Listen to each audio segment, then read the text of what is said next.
नमस्कार, secret chef Nandini या YouTube चॅनलवरती मी नंदिनी तुमचं मनापासून स्वागत करते। तर आज आपण एक आगळीवेगळी रेसिपी बघणार आहोत। तर मी आज अशीच बाजारात गेले होते, तर तिथे मला चिलाची भाजी दिसली। तर ही भाजी मला खूप दिवसानंतर भेटली, तर म्हटलं चला तुमच्यासोबत या भाजीचा व्हिडिओ शेअर करावा। तर ही भाजी भातासोबत, चपातीसोबत किंवा भाकरीसोबत खूप छान लागते। तर या भाजीला तुमच्याकडे काय म्हणतात ते मला नक्की कमेंट करून सांगा। तर मी इथे एक पावशेर भाजी घेतलेली आहे, ती आता आपण स्वच्छ करून घेणार आहोत।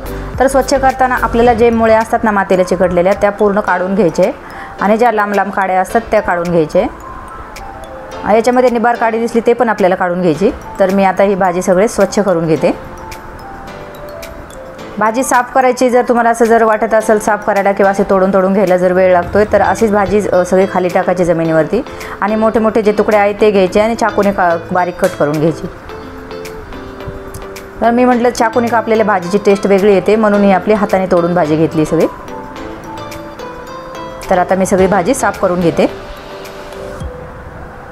याच्यामध्ये घाण वगैरे अजिबात नसते, त्याच्यामुळे जास्त काही वेळ लागत नाही साफ करायला। एक 5 ते 7 मिनिटात साफ होते ही भाजी। तर हे पहा असं आपली भाजी साफ करून झाली सगळी। तर आता मी एका बाउलमध्ये काढून घेतली आणि याच्यामध्ये आता मी 1-2 तांबे पाणी घालून घेते आणि स्वच्छ भाजी आपल्याला 3 ते 4 वेळा धुवून घ्यायची। भाजीमध्ये खूप माती असते त्याच्यामुळे आपल्याला 3 ते 4 वेळा ही भाजी आपल्याला स्वच्छ धुवून घ्यायची। जोपर्यंत आपल्याला पाणी असं क्लीन येत नाही ना वरती तोपर्यंत आपल्याला ही भाजी धुवून घ्यायची आहे। तर मी ही भाजी 3 ते 4 पाण्याने धुवून घेतली। तर हे पहा असं वरती क्लीन पाणी दिसायला लागलं की समजायचं की भाजी आपली स्वच्छ निघली। तर भाजी आपली स्वच्छ झाली आता धुवून। तर आता आपण भाजीला फोडणी देण्यासाठी आपण एक मीडियम आकाराचा मी कांदा घेतला आहे, तो मी बारीक कापून घेते।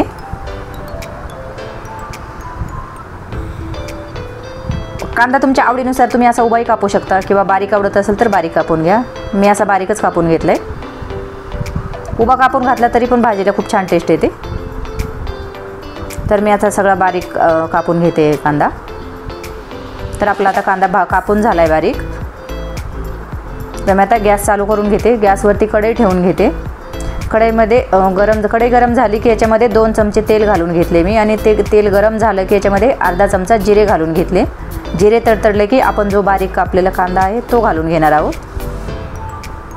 आपला कांदा आपल्याला लाल होईस्तोपर्यंत आपल्याला परतवून घ्यायचा आहे। तर कांदा परततोय तोपर्यंत आपण वाटणाची तयारी करून घेणार आहोत। तर वाटणामध्ये मी 7 ते 8 लसणाच्या पाकळ्या घेतले, 7 ते 8 हिरव्या मिरच्या घेतले आणि हे मिक्सरला बारीक पेस्ट करून घेतली। तर आपला कांदा पण इथे लाल झाला आहे। आता आपण जी मिरचीची पेस्ट आहे ती आपण कांद्यामध्ये घालून घेऊ।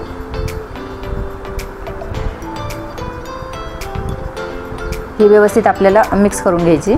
जोपर्यंत आपल्या मिरचीचा कच्चापणा जात नाही तोपर्यंत आपल्याला हे परतवून घ्यायचे। तर आपली मिरची परतवून झाली, तेल सुटले। आता आपण याच्यामध्ये 1 चमचा मी लाल तिखट घातले। हे लाल तिखट ऑप्शनल आहे, तुम्हाला आवडत असेल तरच घाला, नाही घातलं तरी काही प्रॉब्लेम नाही। हे कमी तिखट आहे म्हणून मी फक्त कलरसाठी घातले। आणि आता आपलं मिरची पण लाल मिरची परतून झाली। याच्यामध्ये मी आता आपण जी भाजी स्वच्छ करून घेतली होती ती घालून घेतली मी आणि हे आपल्याला व्यवस्थित मिक्स करून घ्यायची आहे। आपलं जे मसाल्याचं जे आहे ना खाली आपण मसाला बनवून परतवून घेतला होता तो सगळीकडे पोहोचला पाहिजे एवढं आपल्याला मिक्स करून घ्यायचं आहे। तर मी आता व्यवस्थित मिक्स करून घेते सगळं।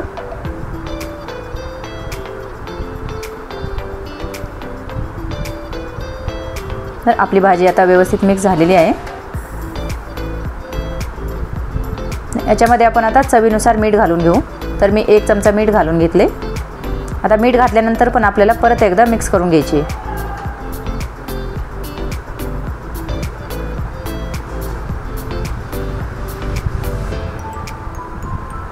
तर हे पाशी आपली भाजी व्यवस्थित मिक्स करून झाली। याच्यावरती आपण आता झाकण ठेवून 10 मिनिटं आपल्याला शिजवून घ्यायची।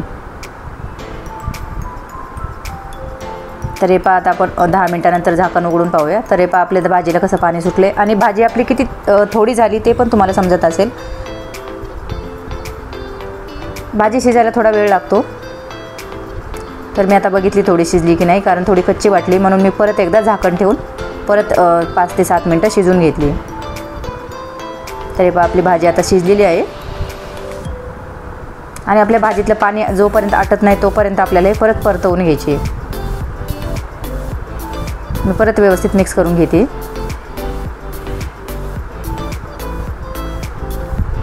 हे बघा दिसायला किती मोठी भाजी दिसत होती, कढईभर दिसत होती आणि झाली तर प्लेटभरच झाली फक्त.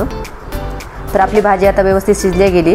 याच्यामध्ये मी भाजलेल्या शेंगदाण्यांचा कूट घातला आहे अर्धी वाटी आणि तो पण आपण व्यवस्थित मिक्स करून घेऊ.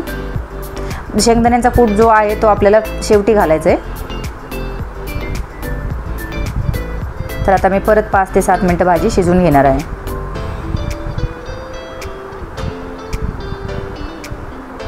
तर हे आपल्या भाजीला कसं तेल सुटले 5 ते 7 मिनटानंतर आणि पाणी पण पूर्ण आटले गेले. भाजीला तेल सुटूस तोपर्यंत आपल्याला परतवून घ्यायची, म्हणजे त्या भाजीला टेस्ट येते. तर आपल्या चिलाच्या भाजीची रेसिपी तयार झालेली आहे. रेसिपी कशी वाटली ती नक्की कमेंट करून सांगा आणि तुमच्याकडे या भाजीला काय म्हणतात ते पण मला कमेंट करून सांगा. व्हिडिओ आवडल्यास लाईक आणि शेअर करा. चॅनलवरती नवीन असाल तर सबस्क्राईब करा.